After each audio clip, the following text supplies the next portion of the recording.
أعوذ بالله من الشيطان الرجيم. بسم الله الرحمن الرحيم.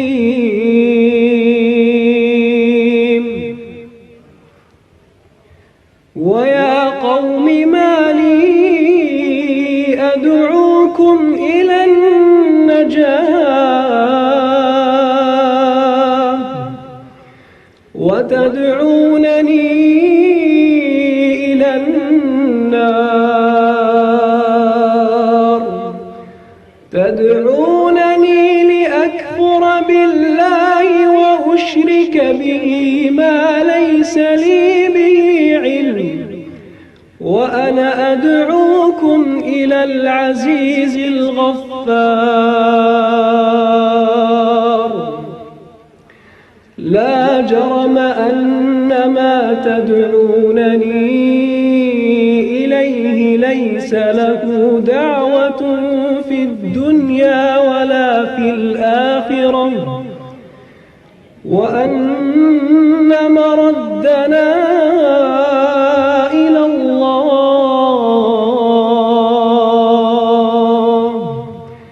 وأن المسرفين هم أصحاب النار.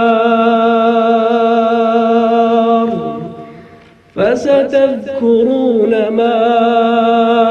أقول لكم وأفوض أمري إلى الله، وأفوض أمري إلى الله.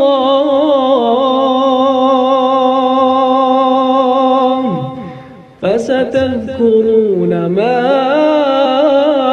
أقول لكم وأفوض أمري إلى الله، إن الله بصير بالعباد. صدق الله العظيم. بەڕێزان ئێستاش لەگەڵ وتەی بەخێرهاتن لەلایەن مامۆستا محەممەد سۆران بەرپرسی ڕێکخراوی ناوەندی قوتابیانی کەرکووکی کوردستان با بفەرمێت. بەناوی خوای گەورە و میهرەبان، پاش سپاس و ستایش بۆ خوای پەروەردگار، درود و سەلام بۆ جانی پێغەمبەری نازدار محەممەد صلی الله عليه وسلم، میوانانی ئازیز، مامۆسایانی قەدرگران و بەڕێز، خوشکان، برایان، ڕێکخراوەکان، بەناوی خۆم و ناوەندی کەرکووکی ڕێکخراوی قوتابیانی کوردستانەوە بە خێراتنیەکی گەرم ئاراستەی بەڕێستانەکەین و زۆر زۆر سوپاسمان هەیە بۆ ئامادەبوونتان و داوای لێبوردنمان هەیە بۆ تاخیربوون لە دەستپێکردن. ئێمە لە میانەی هەستکردنمان بە پێویستی ئەم کارە لە شاری کەرکووک هەستاین بە ئەنجامدانی ئەم ڤیستیڤاڵە. داواکارین لە خوای پەروەردگار ئەم کاری لێ قبوڵ کردبێتین و بیکاتەمای ئەجر هەم بۆ ئێمە و بۆ ئێوەژ ئینشا ئەڵڵا. جارێکی تر و سەدان جاری تر بەخێر بێن سەر چاوانمان، بەخێر هاتن بۆ ڤیستیڤاڵی نور. بەڕێزان ئێستاش خات و دڵنیا دەفەرمێت بۆ پێشکەشکردنی هۆنراوەکەی با بەڕێزیان بفەرمون. السلام عليكم.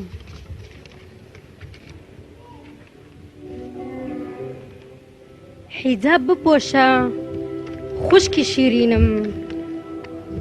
من خەمی تۆمە هاو بەشی دینم. حجاب حەیایە عیفەت و پاکی، یەکەم هەنگاوە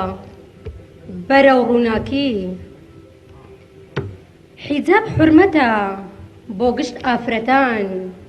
تا نەبنە کۆیلە و کاڵای وڵاتان. حجاب باوەڕە یەقینێ بەرز، دوور ئاخاتەوە بیرۆکەی هەرز. حجاب حەیایە لەم پەڕ و سەنگەر، بۆ چاوی چەپەڵ بۆ خراپە و شەڕ.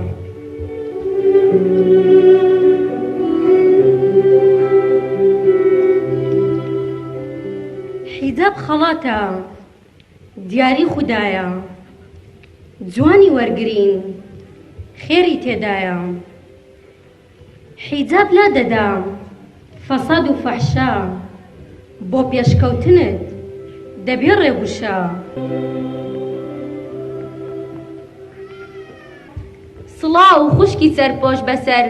سڵاوی پەروەردگارت لەسەر باڵاپۆشیت سوورەی نوورە پێشەنگی تۆ خەدیجەیە خەنسا و خەولە و سومەیەیە بەڕێزان دەچینە خزمەت کاک هاوبیری دەفژەن بۆ پێشکەشکردنی کۆپلەیەک لە دەف با بفەرمێت.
زۆر سپاس بۆ کاک هاوبیر. ئەزیزانم خاتونێکی تازە باڵاپۆشمان هەیە با بێتە ئێرە و باسی ژیانی خۆیمان بۆ بکات کە چۆن بۆتە باڵاپۆش.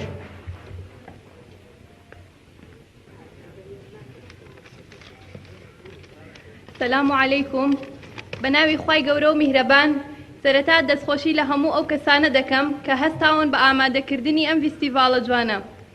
من ناوم ساوێنە، خوێندکارم لە قۆناغی شەشی ئامادەیی. دەمەوێت ئەوە باز بکەم من پەروەردەکراوی دەستی خێزانێکی خواناسم کە هەمیشە لە هەوڵی دینەکەیان بوون بۆ ڕازیکردنی خودای گەورە لە خۆیان و دایک و باوکم بە شانازیەوە دەیڵێم و دەستخۆشییان لێ دەکەم هەمیشە ئامۆژگاریان کردوون بۆ گرتنی ڕێگەی ڕاست بەڵام من هیچ کاتێک ئەو ئامۆژگاریانم لە گوێ نەگرتووە خۆ جوانکردن و جوان دەرکەوتنم بە شێوازێکی جوان و پۆشینی جلوبەرگێکی جوان و ڕەنگاوڕەنگ دەرکەوتنم بە شێوازێکی جوان و دانیشتنم بە دیار شتی بێسوود و گوێگرتن لە شتی بێمانە تا بەرەبەیان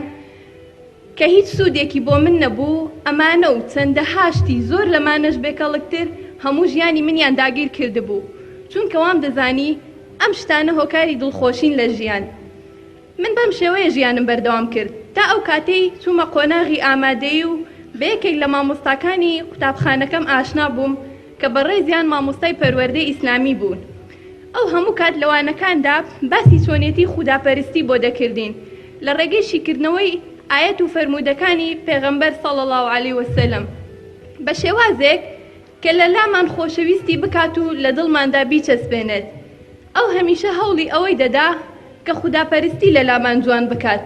من ئەوە ناشارمەوە سەرەتا ئەم وانانە ئەم باسانە منیان زۆر دڵتەنگ دەکرد چونکە کاتێک مامۆستا باسی خوداپەرستی و هەڕەشەکانی خودای گەورە و پێغەمبەری دەکرد لەسەر کەسانی خوانەناس و باڵا ئەو کەسانی کە باڵاپۆش نین و باسی کەسانی ئەهلی دۆزەخی دەکرد و هەموو ئەمانەش منیان دەگرتەوە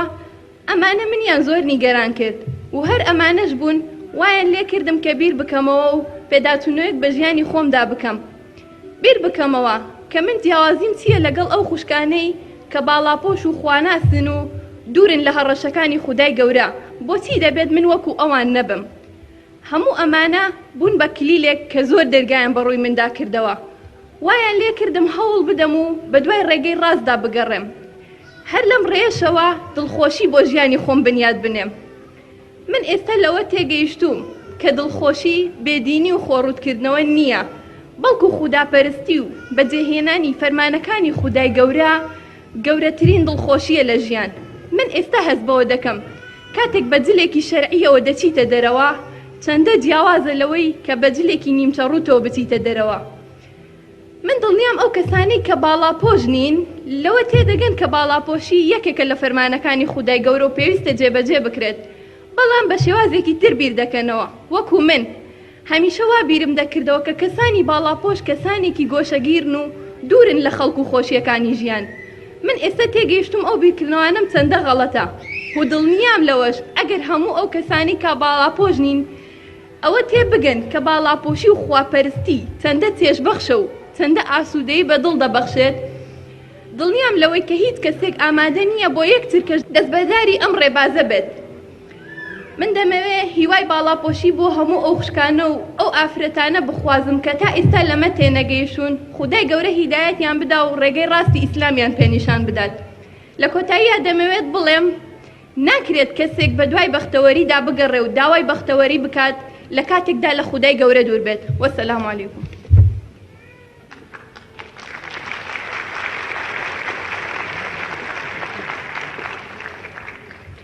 پەروەردگاری جیهانیان بەردەوامیان بکات دەچینە خزمەت مامۆستا فەرحان بۆ پێشکەشکردنی پانێڵێک با بفەرمێت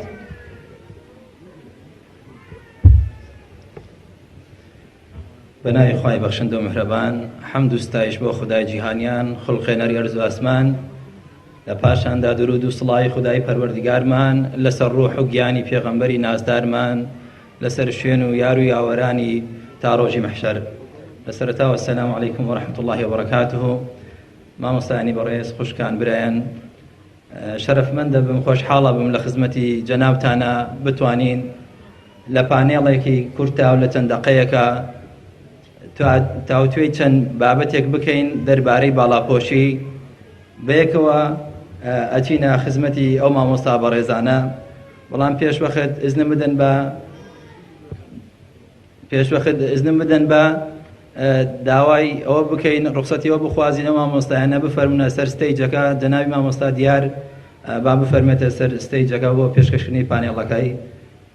خوشکی بەڕێزمان و خوشکی سەنگینمان مامۆستا قەدەم خێر با بفەرمێت مامۆستای زۆر بەڕێز مامۆستا شێرزاد با بفەرمێت پێشەکی سڵاو و ڕەحمەتی خوای تەعالا لە هەمووان بێت دەستان خۆش بێ خۆی تەعالا بخاتە میزانی حەسەناتانەوە لە قیامەتە. حیجاب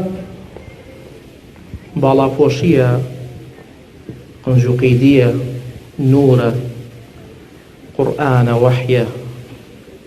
خێرە، حەسەناتە، بەڕەکاتە، نەفەحاتە، خۆشەویستیە، باڵابەرزیە،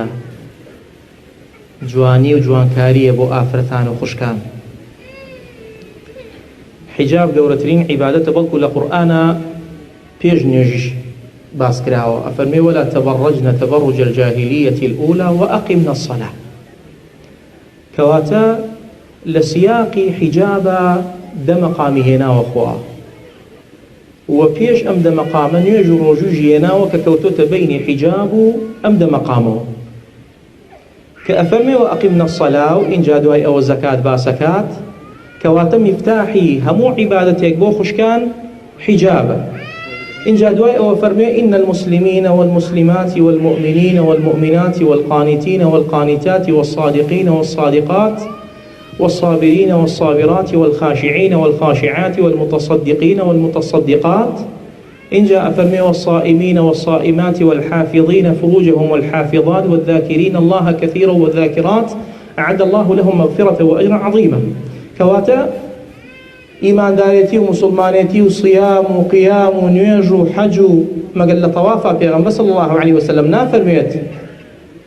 دسكيش وبتشنكن. كواتا حجاب كليل بوها معبادتك نك عبادته بلكو كليل عبادته كان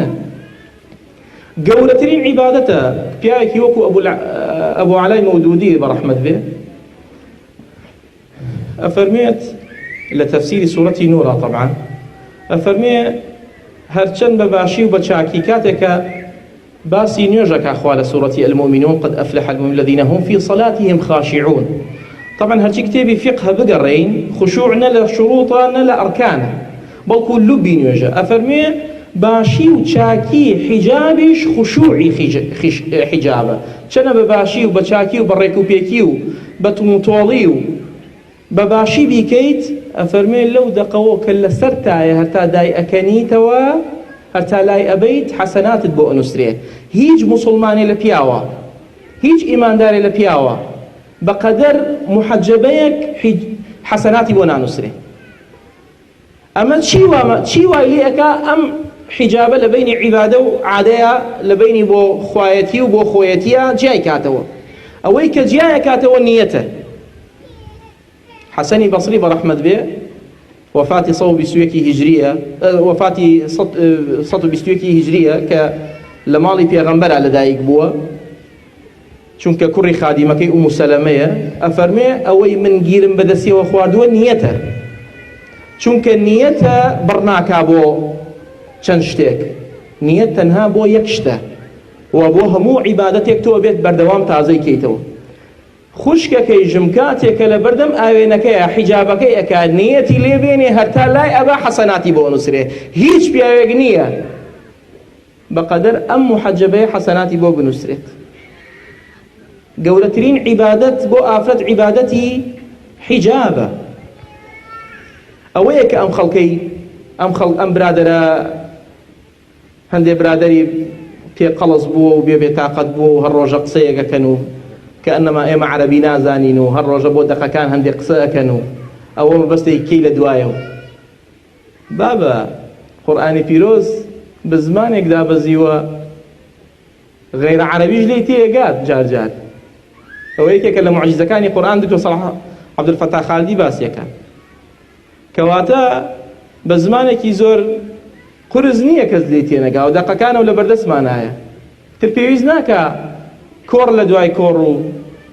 دانشتن لدواي دانشتنو تلفزيون وشاشة وراديو فيسبوك وهموي بيو مشغول كرا ولا شيء أم دقانو هر عيب بابي ونماو جاء أمانة دومالن جاري وايا برخوش مانا كوي هندي لبرادراني خوش مان توشي أمنا خوشي أبن يعني بيويسي بطقاندنا بيويسي بلابردنا بيويسي بويكا فعلا هموما لسنغرا بين وفعلا هموما بر دمي بقرين وبر برشي بينوا چونك قرآن سورة نور إمام عمر فرزي كل سر أفركاني مدينة كالبريكا بالتفصيل باسي حجابي تياكراوة هيج عبادة بو آفرت يقنية رحمة إخوالة ابن القيم به أفرمي أجر حجاب لك آخر نيجي جماعة فرزني لسر آفرت بل كل جوري نسنكي باشا نيجي يجيب كالاي فقهاء لو جورة تاريكة لكن جي كان نيجي يكاو أجبه بجوانترين وباشترين حجابه ونيجي أنجام بدات أفرمي رحمتي لبي أفرمي أجر بوايا وباش نبوايا حجاب وفرز نبوايا لو دقافر أو أبوك نيجي بكابا بحجاب برا أويك يسأل سرجادة يبين أوي جاهليته أو كاتي خوي أويك كويلة بوا أويك جارية وملكية مين بوا أو بروتو قوتي بين لا ولا بازار حتى إمام عمر كاتك كويلة يبيني حجاب يكر أي فرمو إياك أن تتشبهي بالحرة أمان خود نشبهني بآفرة آزاد كان أصل لآفرة حجاب دابوشين قرآن أفرميت فكشفت عن ساقيها سبأ لكيو كاتي سليمان لكيو آيات حجابي إيما لكيو جنها صال بين سليمان وبيغمبر عليه الصلاة والسلام أصل لآفرتها دابوشين فكشفت عن ساقيها زانياني أهل تفسير لن أفرمون أما بلغيه كأصل لآفرتها دابوشين چونکە لەو کاتەیە کە ئەو قسەیژی کە ئەو ئیشەیژی ئەنجامدا بەلقیس کە ئەو تێناوی بەلقیس بووە خۆ هێشتا ئیسلامیش نەبوو بوو فأسلمت مع سليمان لله رب العالمين هێشتا ئەو کاتە مسلمانیش نەبوو بوو پێش ئەوە ئەسڵ و فیترەت لە ئافرەتە احتیشامە حشمەتە حەیایە پێغەمبەرمان عەلەیهی سەڵاتو وەسەلام ئەفەرمێ حەیا و ئیمان هەمیشە بەیەکەوەن و قد ليك دور ناكونوا اگر ملاحظه بفرمون آياتي قرآن باسي حجابك هموي جخد لشي كاتو مسألة إيمان كاتو مسألة إيمان چونك أو خوشك بالرزي كاتك برياريات وكاتك حجاب أكاب شعار شعوري خوي بهوي وهوين وهويري خوي بآواز وآوات وموسيقاي خوي في ويستي بچنشتيك ئافرەتێک ئەگەر مسلمانی ئیماندار و بڕوادارێکی حەقیقی بێت و بڕیار بدا حیجابکە پێویستی بە چەند شتێکە یەکەم شت پێویستی بە تەوەکولە مەسئلەی تەوەکول زۆر مهمە کە پشت بەخوای پەروەردگار بەسی جەل جەلالو کە قورئان فەرموویەتی ومن يتوكل على الله فهو حسبه پیغمبر من علیه الصلاة والسلام فرمي هج کسی توکل على الله حق التوكل رزقه كما يرزق الطير كواتر توكل زور مهمة پیش بخوای تعالی بستی وخوا همیشه بودانید که پالنرو هاندرتو ومشجع ومحفزت به ويقدك غافل نبيد لو مسألة ويغمبر من فرميتي لا تكلني إلى نفسي طرفة عين لا لفظك ولا أقل من ذلك كواتر مسألة توكل زور مهمة بو أم مسألة حجابة وبالمناسبة مسألة حجابي جوكو مسألة هج شيء كثير إلى شريعة وكو فقه وكو ذكر وكو مسألة درس خويندن بيويسي بتذكيرية بيويسي بالخصنوية كتيرية بيويسي بدرس خويندن يكي متتالي ومتتابعة بيويسي بدوراتي بالدوامة يعني إمت إمام شافعي برحمة بيكاتك يونسي كري أبو علاء بينك برادريتي يد سردانيا كان نخوشة إمام شافعي أفرمي لا تغفل عني فإني مكروب يعني غافل ما بلا من شنك من ليم قوماو إمام شافعي وأفرمي هاوريكي إيميش بيويستان بيكترية كالجارجار بيري يكترية بخينة وآيات التذكير لقرآن شجراتها وذكر فإن الذكرى تنفع المؤمنين بو ضبط كردني بو شا كردني بو باش كردني يكم شد توكل دوهم ثقتها به الثقة بالنفس في غمبر مع المسلمة فرميتي توكل على الله ولا تعجز أبي إنسان هميشه ثقي بنفسي خويها به سێهەم ئیسرار کە ئینسان حەریص بێت مصر بێت سوور بێت لەسەر ئەو مەبدەئەی کە ئیمانی پێهێناوە کە حرص یەکێکە لە صفاتی پێغەمبەر عەلەیهی سەڵاتو وەسەلام کە قورئان فەرمێتی حەریص عەلەیکم ئەبێ ئیمانداریش ئەو صفەتەی پێغەمبەر هەڵگرێت کە حرصی هەبێ بەرامبەر خۆی بۆ خودی خۆی بۆ جەستەی خۆی بۆ قیامەتی خۆی قو ئەنفوسەکم قورئانە فەرمێت. اینجا پێویستمان بە چوارەم شت ئەوەیە کە متەفائیل بین. تەفاؤل زۆر مهمە. ئینسان ئەبێ دائیمەن گەشبین بێت، ئەبێ هەرچی ڕەشبینی و ناخۆشی و ئەو مەسائلانەیە بینێتە چاڵ. ئینسانی ئیماندار و بڕوادار و خوشکی محەجەبە ئەبێ هەمیشە متەفائیل بێت، ئەبێ تەفاؤلت هەبێت بەرامبەر ئەو ئیشانەی کە ئەو کارانەی کە ئەنجامی ئەدەیت. لە کۆتاییە ئەوەی کە ماوە بیڵێم لە چەنەها فەرمودەی پێغەمبەر صلی الله عليه وسلم تأکید کراوەتەوە لە حیجاب، ئەو فەرمودانەی کە باسی حیجابەکە لە سنەت و سیرەتی پێغەمبەر عەلەیهی سەڵاتو وەسەلام کۆی فەرمودەکان و بەوەی کە لە سەحابەی ژەوەگێڕێتەوە تقریبا 103 لە بینی فەرمودە و یعنی ڕیوایەت بڵێن 103 ڕیوایەتە و ئاياتی حیجاب لە قورئانە 5 ئايەتی صریحە بە 3 ئايەتی تەلمیحەوە واتە 8. زانایان هەمویان کۆن ئیجماعی لەسەر مەسئلەکە، یەک زانان نییە قسەی تیا کردبێت لە زانایانی معتەبەر لە کەسی ئولو الئەلباب و ئولو العقول لە کەسی ڕەبانی یەک کەس نییە باسی ئەم مەسئلەی کردبێت، چونکە ئەمە ئیتر معروف من الدین بالضرورة پێویست ناکە یعنی، چونکە زانایان هەمویان علەمای ئوسولی فەرمون لەسەر پیا و 5 فەرزە لەسەر ئافرەت 6 فەرزە. پێنجەکە ئەوە واضحة حديثەکەی ابن عمر بني الإسلام على 5 إضافة على ال5 حجاب وآفرت بالاتفاق. لكوتائية خوي تعالى رحمة تبكى صاب وسلامت ما كهداية ما باقى الله يعفو من وستا ونكان معنا. ربنا آتنا في الدنيا حسنة وفي الآخرة حسنة وقنا عذاب النار. بناوی خوای گەورە و میهرەبان، سڵاوی خوای گەورە لە هەموو لایەک بێت. بۆ هیوایی لەسەر بابەتی باڵاپۆشی کورتێک بە خۆمان و ئێوە بگەێنین کە ئایا باڵاپۆشی کە خوای پەروەردگار وەکو فەرمانێک بە ئافرەتانی کردووە و ئەسڵی خۆداپۆشین خۆی خوای پەروەردگار لە قورئانە باسێکە فەرمێیە بەنی ئادەمە قد أنزلنا عليكم لباسا يواري سوآتكم وريشا واللباس التقوى ذلك خير. کە خوای پەروەردگار هەر لە سەردەمی حەزەتی ئادەمەوانێ خۆداپۆشین و پۆشینی جلوبەرگ وەکو جۆرێک لە ڕێز و شکۆ و پایە دایناوە و باسی ئەوە کات خۆپارێزی لەگەڵا بێت، لیباسی تەخوا کە ویش پاراستنی سنوورەکانی خوای پەروەردگارە، پارێزکاریە لە بەرامبەر خوای پەروەردگارە کە ئینسان کەسێکی پارێزکار بێ و سنووری خوای پەروەردگار نەبەزێنێ، ئەوە لای خوای پەروەردگار زۆر بەڕێزوو ئەوەیە. کە سەیرەکەی حەزەتی ئادەم کاتێتە سەرزەوی یەکەم شت کە خوای پەروەردگار ئەم ئاەتەی پێ فەرمێ باسی پۆشی نەکات، کەواتە جلپۆشین یەکێکە لە سیمات و نیشانەکانی ڕێز، یەکێکە لە نیشانەکانی پایداری و ڕێزداری کە بۆ هەموو مرۆڤایەتیە. بەڵام باڵاپۆشی ئەوەی کە لێرە ئێمامانە زیاتر ڕوونیکەینەوە بۆ ئافرەتان فەرمانێکی خوای پەروەردگارە کە خوای پەروەردگار بە نەسی ئاەت و پێغەمبەری خوا صلی الله علیه و سلم بە فەرموودە بۆمان ڕوونەکاتەوە. ئەم داپۆشینە ئەم خۆ داپۆشینەکە پێی وترێت باڵاپۆشی واتە سەر جەمجەستەی ئافرەت داپۆشێ. ئیجماعی زانایان لەسەرەوە کە غەیری إلا آياتك كأخوي فرودجار فرمي لسورة النور بعض دواكات إلا ما ظهر منها إجماع زانان زورينان لسر رأيان لسرويك دسو دمو تشاو قلتو هندي كان يعني خلافي تاني كأبيها مجسد أبوشي حجابي أفرد بالا بوشي أفرد هندي لسروان كدسو دمو تشاوش عورت نيو أكره دانا بوشي كواتا بالا بوشي أفرد أو مرجكيتي كبوشي ويبه سودكي تشيا أقد دقت بنيما جرينيو پێویستی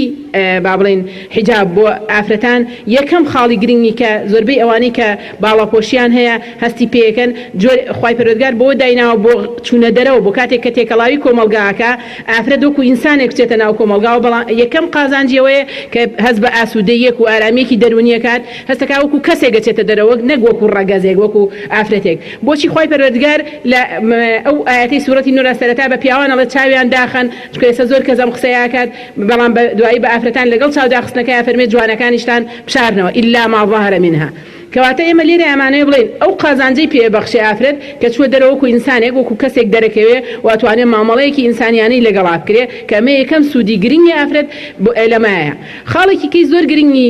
با بڵێن کە بۆ ئافرەت زۆر جێی ئاسوودەی و ئارامیە کە کاتێک ئافرەتان باڵاپۆشن هەوڵی بەهێزکردنی و بە توانایی خوانێن ئەو کاتە لەسەر ئەساسی جەستە مامەڵیان لەگەڵ ناکرێت لەسەر ئەساسی تواناکانیان لێ هاتوویەکانیان ئەو دەورەی کە ئیبینن لە کۆمەلگایە ئەو ڕۆڵە گرنگانەی کە ئیبینن لە کۆمەلگایە مامەڵیان لەگەڵاکرێ بۆیە زیاتر گرنگی باوەدەن بەداخەوە لە ڕۆژگاری ئەمڕۆدا کە قیاس بۆتە ئەوەی کێ شێوازی جوانترە جسمی جوانترە دەموچاوی جوانترە بەپێەوە ئیشی پێدرێ بەپێەوە ڕێگەیەکرێ ئەمڕۆ هەموو گرنگی ئافرەت بۆی ئەوە بووە کاچێتە ئیشێکەوە چۆن وا دەرکەوێت کە خەڵق قبوڵی بکەن بەڵام ئەگەر ئەو ئاەتی خۆی پەروەردگار دایناوە کە گرنگی باڵاپۆشی دەرەخە کە ئافرەت داپۆشراو بوو ئەو کاتە لێهاتووی و تواناکانی جوانتر بەجەستە ئەبێ و ڕۆڵی تایبەتی خۆی لە کۆمەلگایە ئەبینێت. خاڵێکی کاگەر دیقەت بین لەسەر باڵێن باڵاپۆشی و یەکێ لە گرنگە هەرە گرنگەکانی کە زۆربەی ئافرەتان هەستی پێکن بە تایبەتی ئەوانەی پابندن بە یاساکەی خوای پەروەردگارەوە نیشانەیەکی ڕێز و بۆ ئافرەت علامەتێکە پێوەی کەمە پابندە بە فەرمانی خوای پەروەردگارەوە ڕەنگە زۆر کەس بڵێن باشە خۆ وەکو عورف و عادەتیش هەر هەیە خۆداپۆشین بالفعل ئەوەی ئەمڕۆ وترێ نەخێر هەر عادەت بووە خۆداپۆشین حیجابێک هەیە داپۆشینێک هەیە جلوبەرگێک هەیە کە بۆ ئافرەتانی ژوە لە کۆمەلگای هەیە هەر وەکو عادەت ڕاهاتووە بێ ئەو جلە لەبەرکە بەڵام ئێمە بە خۆداپۆشی نەگەڵێن وەکو پابندبوون بە فەرمانی خوای پەروەردگارەوە ئەوەی کە خوای پەروەردگار ئەمری پێکردەوە لەبەر خاتری خوای پەروەردگار جێبەجێ بکات ئەو کەسەی بەم شێوەیە خوای پەروەردگار ڕێز و شکۆی لێناوە سەیرەکەی پێغەمبەری خوا صلی الله علیه وسلم ئافرەتانی بەو شێوەیە بەڕێز باز کردەوە لای خوای پەروەردگار و لای پێغەمبەری خوا صلی الله علیه وسلم ئەساس لە قیاسکردنا لە پێوانەکردنا پابندبوونیەتی بە فەرمانی خوای پەروەردگارەوە یەکێ لەو شتانی کە لە پێغەمبەری خوا صلی الله علیه وسلم گەڕێتەوانێ کە بەو شێوەیە معاملە لەگەڵ ئافرەتان کراوە باسی ئەوە کات لە فرمودەکان باسیەوە کات کە ئافرەتێک کە مزگەوتی پێغەمبەری خوای گسکەدات تەقوم المەسجدە ئەفەرمێ پێغەمبەری خوا صلی الله علیه وسلم کە وفاتی کرد پێی نەزانی بوو پلی پرسیم چۆن پێتان نەوتوم وتیان ئەی پێغەمبەری خوا صلی الله علیه وسلم وەکو کەئەنەهم استەقەلوها وەکو ئەوەی بەکەمیان زانی بە پێغەمبەری خوا بڵێن ئەم ئافرەتە کە ئیشێکی سادەی هەیە و کەسێکی سادەیە پێغەمبەری خوا صلی الله علیه وسلم لەگەڵی بچێ یەکسەر کە پێی زانی پێغەمبەری خوا صلی الله علیه وسلم کۆمەڵی ئافرەتی پیاوی کۆکردنەوانێ و کۆمەڵی خەڵقی کۆکردەوە چوو لەسەر قەبران لەوێ نوێژی لەسەر کرد ئەوەنەی پێ ناخۆش بوو کە بەو شێوەیە کەواتە ڕێز و شکۆی ئافرەت لەوەی هەیە کە پابند بوو بێ بە فەرمانی خوای پەروەردگارەوە کاتە ئیشەکەی هەرچێک بێ باڵاکەی هەرچەندێک بێ شێوازەکەی هەرچۆنێک بێ تەعاملی بەو جلوبەرگەوانێ نیشانەیە کە ڕەمزی پابندبوونە بە فەرمانی خوای پەروەردگارەوە ڕێز و شکۆ و پایی پێوەی بەرزە بێتەوە. خاڵێکی کە زۆر گرنگە بۆ ئافرەتانی باڵاپۆش هەست بەم نیعمەتە گەورەی باڵاپۆشی بکەن جۆرێک لە کەسایەتی بەهێز و متمانە بەخۆبوونیان تیا دروست دەکات هەمیشە خەیاڵی لای ئەوە نییە چۆنە نوێنێت دەوروبەر چۆن سەیرێکات لە شکڵ و شێوەی ڕازیە یان لە با بڵێن لە قژ و لە شێوازی با بڵێن جلوبەرگ و ڕازاوی یەکەی ڕازیە بەڵکو ئەم گرنگی بە کەسایەتی و جۆرێک لە متمانە بەخۆبوونی تیا دروست دەکات کە زۆر بێخەمە زۆر بێ ئەوەیە زۆربەی ئافرەتانی کە دەوامەکەن لە دایرەکانن لە شوێنەکانن ئەوانیان کە باڵاپۆشن بە پابندبوون بە فەرمانەکەی خوای پەروەردگارەوە ئەڵێ زۆر هەست بە ئاسوودەییەکەین چکە کاتین بەس خەیاڵمان لایەوە نییە چۆن ئەنوێنین لە دەوروبەرەکەمانە بە پێچوانەوە خەیاڵمان لای ئەرکەکەمان و ڕۆڵبینینەکەمانە بە تایبەتی ئەوانەی ئەرک و قورس و ماندویان هەیە ئەڵێ ئەوانەی هاوڕێمان و پابند نین بەم جلوبەرگە و ڕانە هاتوون لەسەری هەمیشە باز لەوەکەن کە ئێمە ئەبێ دائیمە لە خەمی ئەوە ئەبین قژمان چۆن دەرەخەین جلوبەرگەکانمان چۆناهی دەرکەوین لە بەردەم کۆمەلگای قبوڵمانکە بەڵام ئافرەتی باڵاپۆش لەم لایەنەوانێ جۆرێک لە ئاسوودەی و کەسایەتێکی بەهێز بۆ خۆی دروست دەکات کە هەمیشە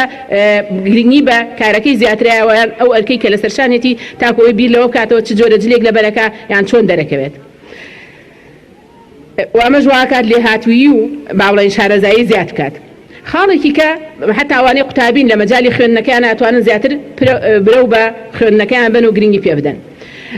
باڵاپۆشی یەکێک لە گرنگەکانی ئەوەیە ڕازاوەییە لە ڕووی خۆڕەوشت و ئەخلاقەوە چونکە ئەگەر کەسی پابند بوو یەکێ لە ئەرکە قورسەکان کابێ ئافرەت جێبەجێی کا پۆشینی ئەم جلوبەرگەیە بە بەردەوامی لە بەردەم ئەو کەسانەیە کە نامەحرەمن پێی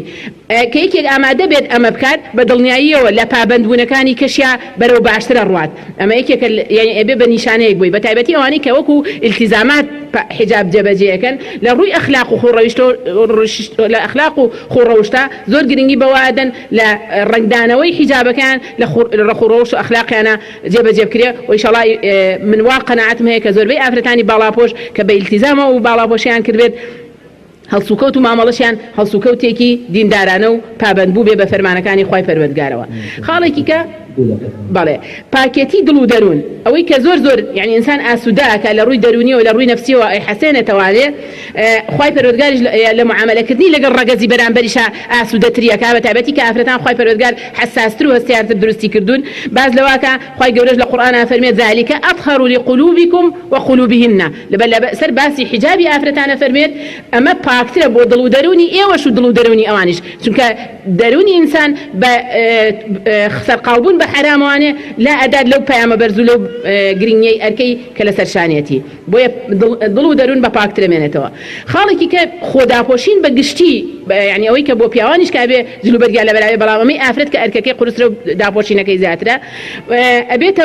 نیشانەی حەیایە سەیرەکەی زۆرێک لە پیاوچاکان کەسانی ناودار زۆر وەکو ڕێز بە پیان عیبە جلێکی وا لەبەرکەن کە نیشانەی خۆداپۆشین پێنیە بە تایبەتی لەلای ئافرەتی باڵاپۆشیش جلوبەرگ بەشێکە لە حیا و ڕێز و شکۆ کە ئاینی پیرۆزی ئیسلام خۆی ئاینی حیا ئەو بەوە ئەناسرێتەوە لەناو ئاینەکانی کە بۆیە خواهي پیامبر خاص الله فرمي كل دين خلق وخلق الإسلام الحياة بوي بشي لوي كعفرتاني بالاپوش بي ناسنو عفرتاني كي برزو بحياة بشرمن وما إلى أخير قسكان ما أون دبلم ئێمە لە قسەکانمان مەفهومی مخالفان ناگرێ بۆی کە بڵێن ئەگەر ئافرەتێ پابەت نەبوو بە باڵاپۆشی و بە حیجابی شەرعیوانێ خوا نەخواستە لەم شتانە بە دوورە بەڵام ئێمە دڵنیایەنەکەینەوە خوشکانەمان کە باڵاپۆش نین و پابەت نین بە فەرمانی خوای پەروەردگارەوە کە باڵاپۆشی حەوانەوە و ئیسراحەتی زیاتر تیا ئەم خاڵانەیان زیاتر تایە بەردەستا بێ ئەگینا وەکو چۆن لە کەس هەیە کە خۆی بەبێ ئەوەی باوەڕی بە ئاینیش هەبێ ڕازگۆیە لە ڕووی بەها ئەخلاقیەکانەوە ئەخلاقێکی باشی هەیە بەبێ ئەوەی لە ڕووی ئاینەوە جێبەجێ کرد وەکو فەرمانی خوای گەورە جێبەجێ کردی خۆی قەناعەتی پێێتی لەوانش کە باڵاپۆشین ئافرەتانی تایە زۆر بەڕێزن زۆر بەحەیان زۆر بەشەرمن زۆر چاکن زۆر لێ هاتوون لە کارەکانیانە بەڵام ئێمە وەکو قاعیدەیە گەڵێن ئەوەی کە باڵاپۆشە لەم ڕۆ ئاسوودەترە و ئارامترە و لەم خاڵانەی زیاتر بۆ دەستەبەر بۆ ئەم گرنگە نەی زیاتر بەدەست هێناوە و آخر دعوانا الحمد لله رب العالمين. بسم الله الرحمن الرحيم الحمد لله والصلاة والسلام على رسول الله. پێشەکی زۆر خۆشحاڵم کە یەکەم جارە بەو شێوەیە لە شاری خۆشەویست و قەدرگران کەرکوویکی مەغدور کرا و پەراوێز خرا و کۆ ئەبمەوە بەڕاستی ئێمە خەڵکی کەرکووکم خۆش دەوێت بەبێ مجامەلە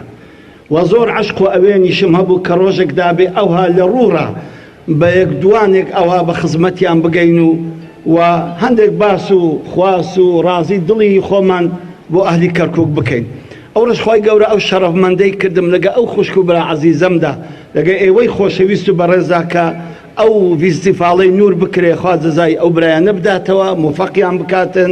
خۆشحاڵم کە ئەمنیش هاتیمە و مراکی خۆم لەو مەنزەڵەی نور و بەرەکەتەدا هەر بێنم و پێشکەشی ئێوەی ئازیز و خۆشەویستی بکەم. خۆشەویستانم ئەوەی ئەو بابەتەی من حازرم کردووە ئەو خوشکەی کە شعرەکەی خوێندەوە وەڵی دێگۆ وەرەقەکەی منی دزیوە هەموو باسی وەرەقەکەی من بوو دوای دەبی ئەوەی بکەم لێ بپێسمەوە بزانم ئەو وەرەقەی منیان پێ پیشانداوە یان نا دەتگوت شعرەکە وەرەقەکەی منی لەکەم بۆ خاڵ هاتۆتە خوارێ خوا لێ قبول کە و خوا پایەداری کە تەمان ئەو خەڵاتانەی کە خوای گەورە ئەی بەخشێ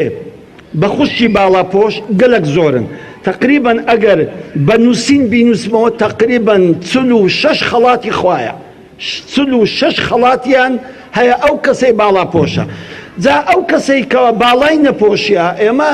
یعنی تەئەسوفی ئێمە غەمی ئێمە لە بۆ ئەو خوشکەی کە باڵاپۆش نییە ئەو خەڵاتانەی لەدەست ئەچێ چکە ئێمە حەریسین کە ئەو خوشکەمان خوا لێی خۆش بێ حەریسین لەسەرەوەی ئەو خوشکەمان هەرتی ڕەحمەت و بەرەکەتە خوا پێی ببەخشێ بەڵام کەنجین پێی دەبەخشێ کەنجین باڵای پۆشی کەنجین کە ئەو باڵە پۆشیەی ئەنجامدا هەموو خەڵاتەکانی حاصل دەکا و دەستبەرداری دەکا بەڵام ئەو ماوە کورتەی بۆ منیان داناوە وەڵڵی وابزەم هەر بەشی هەندە خەڵاتێک دەکاتن ئەوەکانی دیکە نازانم لە چێندەر پێیان دەڵێن و پێیان ئیشاڵە ئاشنا دەکەین. یەکەمین خەڵات ئەو خوشکە بەڕێزەی کە خوا شەرەف مندی کردێ بە حیزاب و بەڵاپۆشی یەکەمین خەڵات ئەوەیە کە بەڕاستی عیبادەتە ئەم حیزابە ئەم باڵاپۆشی عیبادەتە لەبەرچی چکە ئیستیزابەی نیدایەکی ڕەبانیە کە لە بۆ پێغەمبەری نازاری ناردووە عەلەیهی سەڵات وەسەلام کە پێی ئەفەرمێ یا ئەیوهە النەبیو قل لأزواجك وبناتك ونساء المؤمنين يدنين عليهن من جلابيبهن. بزانە ئەوە نیدایەکی خوایە، ئەمرێکی ڕەبانیە بۆ پێغەمبەری نازدارمان هاتە خوار عەلەیهی سەڵات وەسەلام کە بە خێزانەکانی بڵێ، بە چیژەکانی بڵێ، ئەوزا بە ئافرەتانی موسڵمانان بڵێن کەوا پۆشاکی جلباب لەبەر بکەن، حیجابی حشمەت و حەیا لەبەر بکەن و وەزینەت و جوانی خۆیان بە خەڵک پیشان نەدەن. ئەو خوشکە بەڕێزەی کە ئەو ئەمرە جێبەجێ دەکا ئەوە بۆی بە عیبادەتە. خەڵاتی دووەم وەکو دکتۆر ئیشارەتی پێدا و زۆر بە جوانی ئەم حیجابە پاداشتە، هەتا لەبەری دەکا بەردەوام خێر و حەسەناتی لە بۆ دەنووسرێ. چۆن نوێژکردن خێر و حەسەناتی هەیە، زەکات خێر و حەسەناتی هەیە، چکە ئیستیجابەی نیدایەکی خوایە، حیجابش بەم شێوەیە، ئەجر و پاداشەشی تایبەتی خۆیە، هەر خوا دەزانێ ئەو ئەجر و پاداشە چەندە. خەڵاتی سێهەم حیجاب سەبرە، چکە بەڕاستی ئەوەی سەبری نەبێ ناتوانێت حیجاب لەبەرکە. ئەو خوشکە بەڕێزەی کە بەو گەرمایە کە دەبینی ماجی هەفت و هەشت ماجی تەمووز و ئاب زۆر گەرمە، بەڵام ئەو لەبەر خوا لە بەجێبەجێکردنی فەرمانی خوا ئەو حیجابە ئەپۆشێ، ئارەقەی ڕەش و شینی پێدا دێتە خوارێ، سەبر دەگری. ئینەما یوفە الصابرون ئەجرهم بغەیری حیساب. بەڕاستی ئەم لەبەرکردنی پۆشاکە و سەبرگرتن کە خەڵاتی سەبرگرتنیش خوای گەورە ئەفەرمی بەبێ حیسابە ئەوەندە زۆر پاداش و ئەجریان دەدرێتەوە. خاڵێکی تر بەڕاستی حیجاب نێزیکیە لەخوا، حیجاب لەبەرکردن باڵاپۆشی نێزیکیە لەخوا. چۆن ئینسان نوێژ دەکا بۆی لەخوا نێزیک ببتەوە، هەر عیبادەتێک ئەنجام دەدەیت تۆ لە خوات نێزیک دێختەوە. بزانە خوشتی بەڕێزم باڵاپۆشیەکە چەندە ڕێک و پێک بێ. وەکی مامۆستا فەرمووی جوانی حیجابەکەت، پۆشینی باڵاپۆشیەکەت بە جوانی و ڕێک و پێکی، ئەمە خوشوعی ئەم حیجابەیە، ئەم خوشوع زیاتر لە خوای گەورەت نزیک دێختەوە. حیجاب خوشکانی بەڕێزی من برایانی عەزیزم، حیجاب ژمارەی مسلمانانی باڵاپۆش زیادەکان لە ناو کۆمەڵگەدا. ئەگە کەسێک کە دێتە ئەو کەرکووکە ئەگە ببینی بەڕاستی خوشکانیمان باڵاپۆشن، ئەوە زۆر فەرق دەکا بستە شارێک کە بزانی ئافرەتی باڵاپۆشی زۆر کەمە، زۆر تەسەووری ئەو کابرایە، هەڵوێستی ئەو کابرایە، قسە و گفتاری ئەو کابرایە هەموو فەرق دەکاتن. دێکەواتە تۆ کە حیجاب لەبەر دەکەی عەدەدی مسلمانانی باڵاپۆش لەم شارە زیاد دەکەی. ئەمەش خۆی لە خۆیدا ئەجر و پاداشێکی تایبەتی هەیە. حیجاب داوایە، بانگەوازیە بۆ دینی خوا بەبێ دەنگ کە تۆ ئەم حیجابە لەبەر دەکەی بە خەڵکی ڕادەگەیەنی، خەڵکی نەبزانن. خوشکان بزانن من پابەندی ئەمری خوام، من عەبدێکی مسلمانم، من عەبدێکم ئەمری خوا و پێغەمبەری خوای گەورە جێبەجێ دەکەم. ئێوەش وەکو من بن لیباستان بە فەرمانی خوا و پێغەمبەری خوا بێ. لێکەواتە چەند پۆشاکەکەت ڕێک و پێک بوو لەسەر دەستور و تیرازی ئەوەی کە پێغەمبەر عەلەیهی سەڵات وەسەلام دایناوە، تۆ ئەوەندە دەعوە دەکەی بەبێ ئەوەی یەک کەلیمەشت لە دەو بێتە دەرێ. حیجاب حفظ و ستری ئافرەتە. بەڕاستی ئەو ئافرەتانەی کەوە حیجابن زۆرتر پارێزراون، زۆرتر حفظن. لە یەک لە تەلەڤیزۆنەکانی لوبنان مقابلەیەکیان دەکرد، یەک لە تەلەڤیزۆنە ئیلمانیەکانی لوبنان، یەک لە مقابلەکان لەگەر مەجموعە گەنجێک بوون کە ئەم گەنجانە زۆر تەحەڕوشیان بە ئافرەتان دەکرد، زۆر شەڕیان بە ئافرەتان دەفرۆشت، زۆر ڕێیان لە ئافرەتان دەگرت. موزیعەکە لێی پرسی دەوێرە ڕێ لە محەجەبات بگرین، گوتی نەخێر. بزانە حتا ئینسانی سەفیه و فاسق و بێدین جورئەتن ناکاتن کەوا شەڕ بە ئافرەتێکی محەجەبە بفرۆشی. لەبەر خۆی لە خۆیدا ئەم حیجابە هەیبەتێکی هەیە، ترسێکی هەیە، هەموو کەس ناتوانێ ئەوە بە ئاسانی بچی زەفەری پێ ببە. حیجاب تووڕەکردنی شەیتانە، وحجاب ئەوەیە کە خطواتی شەیتان جێبەجێ ناکەیت، چکە شەیتان خەتەواتی هەیە. کەواتە کە تۆ حیجاب لەبەر دەکەی ڕاست پێش لە شەیتانی دەگری و دەڵێ ئەی شەیتان من بە دوو خەتەواتەکانی تو ناکەوم، من ئەو کەسە نیم کە تۆ بتوانیم هەرم خەرەتێنی و بەرەو ڕووتی و بێ سەر و بەریم ببەی. حیجاب هەیبەتێکی تایبەتی خۆی هەیە سبحان الله. بەڕاستی ئەو کەسێک کە حیجاب لەبەر دەکا خۆی لە خۆیدا بستە لای دکتۆر شەرمی لێ دەکا، بستە هەر شوێنێک لەم شوێنە شەرمی لێ دەکەن و هەیبەتێکی بۆ دروست دەبێ. یەک لە داعیەکان دەڵێت چوونە بەنگلادیش بۆ ئەوەی مەجموعەیەک لە دکتۆرەکان بوون هەم عیلاجی خەڵکمان دەکرد و هەم داوەشمان دەکرد گوتی پیاوێکات گوتی دکتۆرینە وەڵڵاهی ئافرەتێکم هەیە هەردوو چاوی کۆرە بووە ئاوی سپی لێ پەیدا بووە زۆر جای لێ دەکەم کە بێ بەس ئێوە فەحسی بکە نایەتن تی لەبەر چی نایە تی وەڵڵاهی هەتا ئێستا کەس ڕووی نەدیتووە لە غەیری باب و برا و کوڕ و ئەمن نەبیتن لێ ناگەڕە کەس ڕووی ببینیتن ئەوش گوتی بابە بڕۆ بینە بە قورئان ئەو ئاوی سپی چەند کۆن بی دوایە چارەسەر نابی ئەبەدەن ئابیدین کۆرە دەبی هەتا دەمردەی بە کۆرەی ژیان باتە سەرێ من پیاوەکە گەڕاوە ئافرەتەکەی هینا ئافرەتەکە ئەلەرزی دکتۆرەکەش وەی زانی لە بە ترسی نەخۆشیەکەیە و لە بە ترسی عەمەلیات دەکرد ئەلەرزی گوتیەوە بۆ دەلەرزی گوتی وەڵڵاهی دەزانی لۆ دەلەرزی لە ڕێژ دەیگوت خودایە من هەتا ئێستا نەمهێشتووە لە ترسیت و کەس ڕوون ببینێ کو ئەو دکتۆرە ڕوون ببینی دکتۆرەکە گوتی بەڕاستی هەستم بە شەرمەزاری کرد خوای ئەمە چ ئافرەتێکە ئەمە چ بەهایەکە ئەمە چ قەدرێکە ئەو ئافرەتەی تێدایە گوتی ئافرەتەکە گوتی دکتۆر ئەتوو موسڵمانی گوتم خوشی بەڕێزم ئەرێ وەڵڵا موسڵمانم دەست نوێژیشم هەیە بەوەڵڵا من داعیم من پیاوێکی ئەتیادی نیم تۆ بۆ شەرم لە من دەکەی ئەم برای تومە تی وەڵڵاهی دکتۆر با پێت برم قەسەم بەو ئەڵڵاهی کە دەیپەرستین لەبەر دوو هۆ نەبینێ ناگەڕم ئەتوو ڕوون ببینی تی لەبەر چی تی یەک لەبەرەوەی لە مێژە قورئانم پێ ناخیدرێ لە بە چاوکۆرەییم دووەمیشت خزمەتی منداڵ و مێردەکەم زۆر کەم تەرخەمم لەبە ئەو دوو هۆکارە نەبی لێ ناگەڕم ئەتوو دەموچاوی من ببینی تی وەڵڵاهی کە دەموچاوم کردەوە ڕۆژی عەمەلیات یەک پارچە مانگ بوو ئەوەندە جوان و ڕێک و پێک بوو ئەو ئافرەتە ئەوەندە نووری شەو نوێژ و تاعەت و حیجاب و ئەوانەی لەسەر دیار بوو بزانە ئەو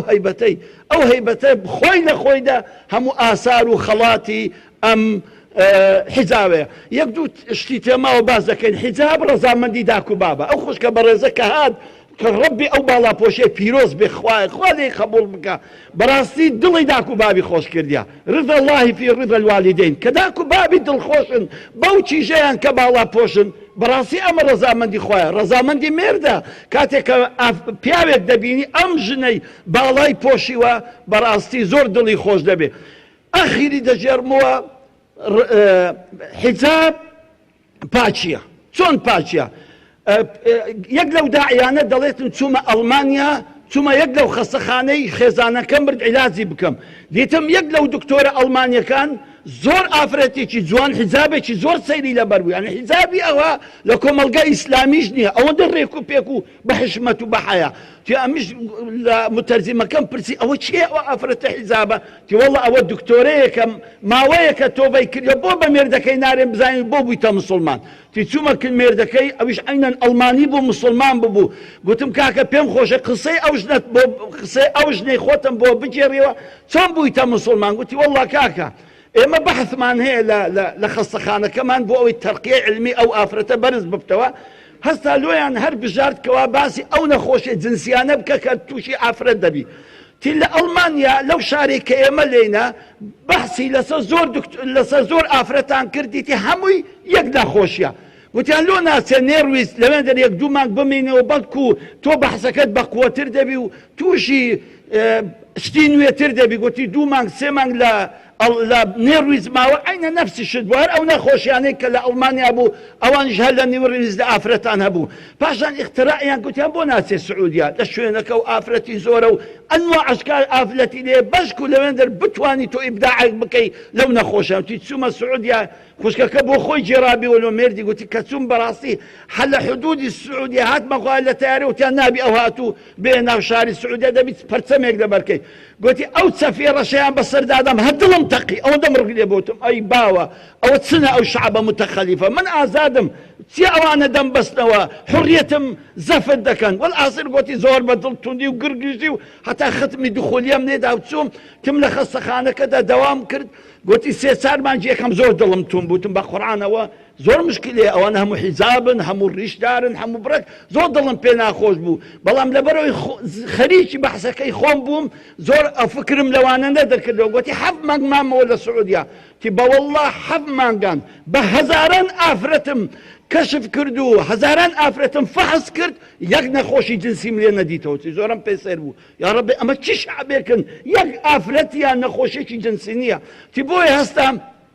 ممەڕیزەکم لە ئافرەت بوو ئەو زبانی ئەڵمانی دەزانی وەکو متەرجیم لە علم و خەڵکی سعودیای بوو لێم پرسی گوتم وەڵڵای پێم سەیرە تی ئەمە چۆن ئەوانە هیچ نەخۆشیان لێ نییە گوتی خوشی بەڕێزم ئەمە هەموو فەزلی ئیسلامە ئەمە فەزلی دینەکەیە کە ئافرەتی سعودیا یاخود بە جوانتر بێن ئافرەتی باڵاپۆشی ئێمە پاکن دوورن لە هەموو دەرد و نەخۆشێکی بۆیە